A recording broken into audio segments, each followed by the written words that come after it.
Hello everyone, welcome back to my channel Tapu cooking studio.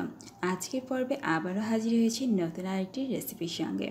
আমার আজকের রেসিপিটির নাম হচ্ছে মিষ্টি কুমড়া ভর্তা।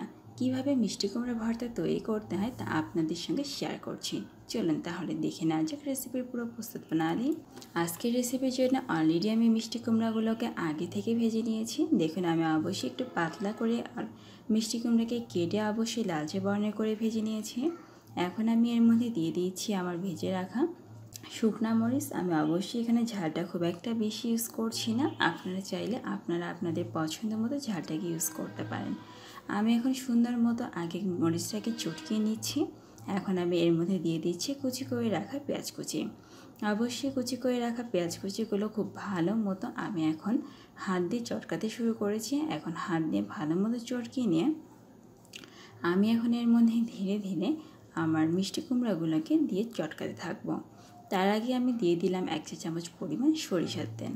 আমি অবশ্যই সরিষার তেলটা একটু বেশি করে ইউজ করেছি, কারণ ভর্তাতে অবশ্যই সরিষার তেলটা খুব একটা বেশি করে ইউজ করতে হয়।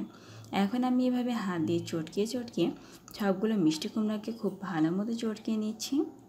অবশ্যই এই কাজটা একটু টাইম নিয়ে করতে হবে, কারণ ভালো মতো না চটকিয়ে নিলে অবশ্যই এই ভর্তাটা খেতে একদমই ভালো লাগবে না। আর অবশ্যই ভর্তাতে কোনো প্রকার গোটা থাকা যাবে না। যদি গোটা থাকে তাহলে ভর্তা খেতে একদমই ভালো লাগবে না। এভাবে এখন টাইম নিয়ে ভর্তাটা সুন্দর মতো মাখতে থাকতে হবে, তাহলেই দেখুন আমার ভর্তাটা কিন্তু তৈরি হয়ে যাবে। আর অবশ্যই ভর্তা খেতে কিন্তু অনেক টেস্টি।